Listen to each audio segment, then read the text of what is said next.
Hey guys, once again welcome back to you. और अगर आपके पास टाइम कम है तो मैं करवाने वाली हूँ as you like it just in 5 minutes. तो जल्दी से सुनिए इसकी एक summary. Sir Rowland de Boys की हाल ही में मृत्यु हो गई है और ज्येष्ठाधिकार की प्रथा के अनुसार उनकी संपत्ति का अधिकांश हिस्सा उनके सबसे बड़े बेटे ओलिवर के कब्जे में चला गया है। हालांकि सर रोलैंड ने ओलिवर को अपने भाई ऑर्लैंडो की अच्छी देखभाल करने का निर्देश दिया है, लेकिन ओलिवर ने ऐसा करने से इनकार कर दिया।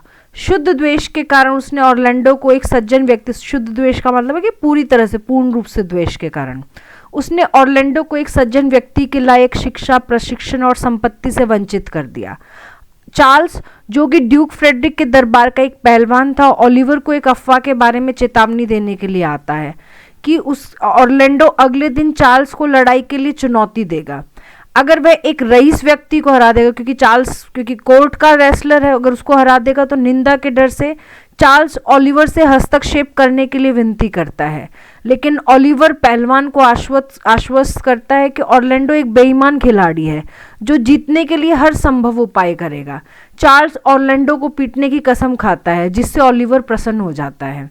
वहीं ड्यूक सीनियर को उसके भाई ड्यूक फ्रेडरिक ने उसके सिंहासन पर कब्जा कर लिया और वह ऑर्डन के जंगल में भाग गया है, जहां वह वफादार अनुयायियों के एक समूह के साथ रॉबिन हुड की तरह रहता है। ड्यूक फ्रेडरिक ने सीनियर की बेटी रोजलिन को अपनी बेटी सीलिया के साथ, क्योंकि उनकी जो मित्रता है वो उसको कोई बांट नहीं सकता है, वो अविभाज्य है, के कारण उस कोर्ट में ही रहने की अनुमति दे देता है। वह दिन आता है जब ऑर्लैंडो चार्ल्स से लड़ने वाला होता है और सभी औरतें, गर्ल्स ऑर्लैंडो की कोर्ट पहलवान की हार देखती हैं। अब जब वो चार्ल्स हार जाता है तो वहीं पर ऑर्लैंडो और रोजलिन तुरंत एक दूसरे के प्यार में पड़ जाते हैं। हालांकि रोजलिन इस तथ्य को सीलिया के अलावा सभी से गुप्त रखता है, नहीं होगा यहाँ पे, रखती है होगा।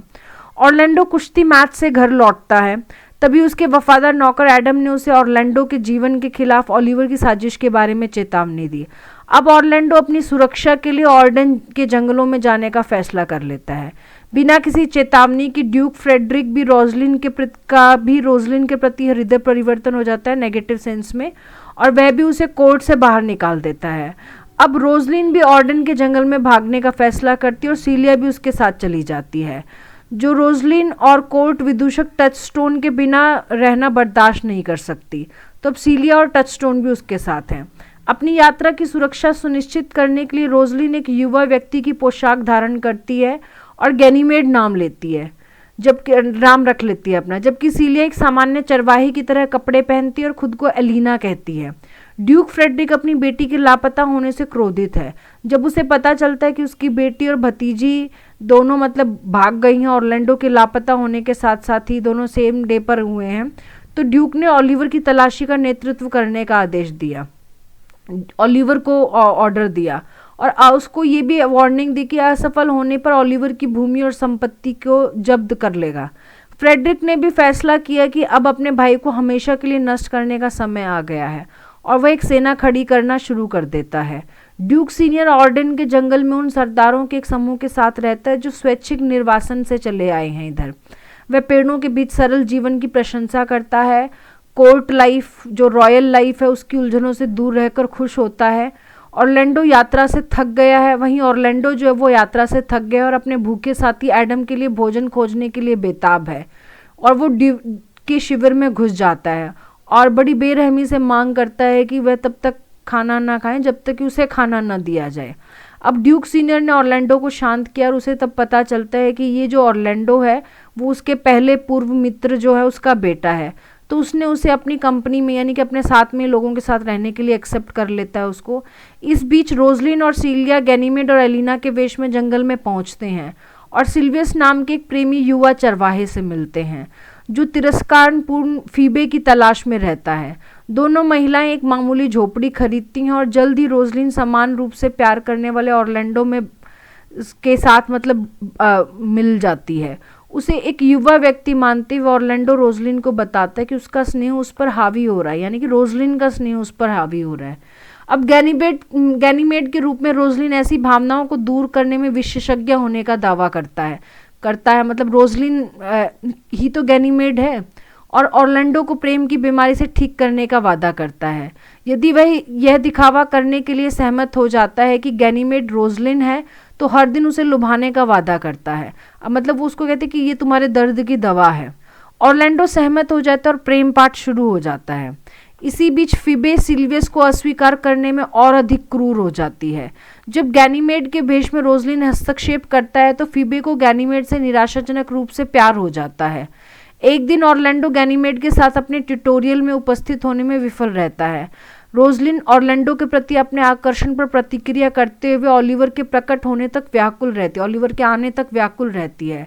फिर ऑलिवर उसको बताता है डिटेल में कि कैसे ऑर्लैंडो ने जंगल में उस पर ठोकर खाई और उसे एक भूखी शेरनी द्वारा खाए जाने से बचा लिया।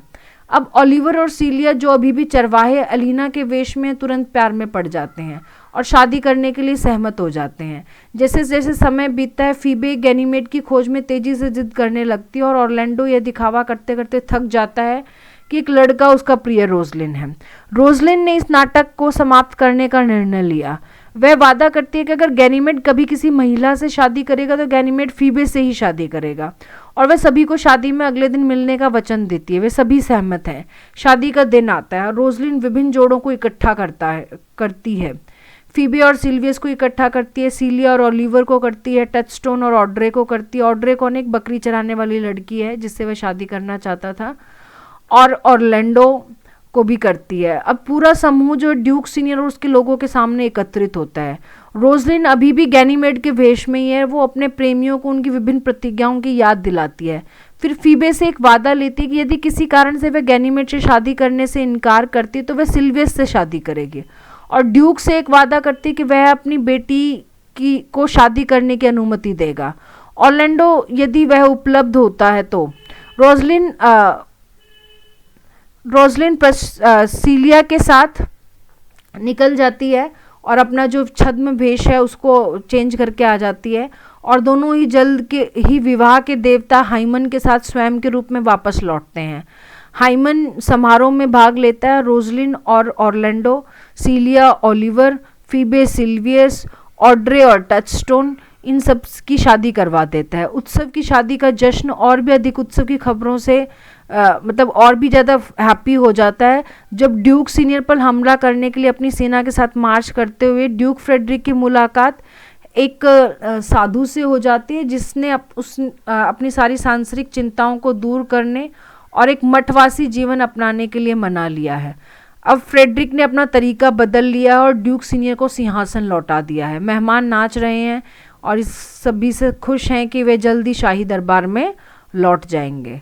So in this way it ends in 5 minutes. Thank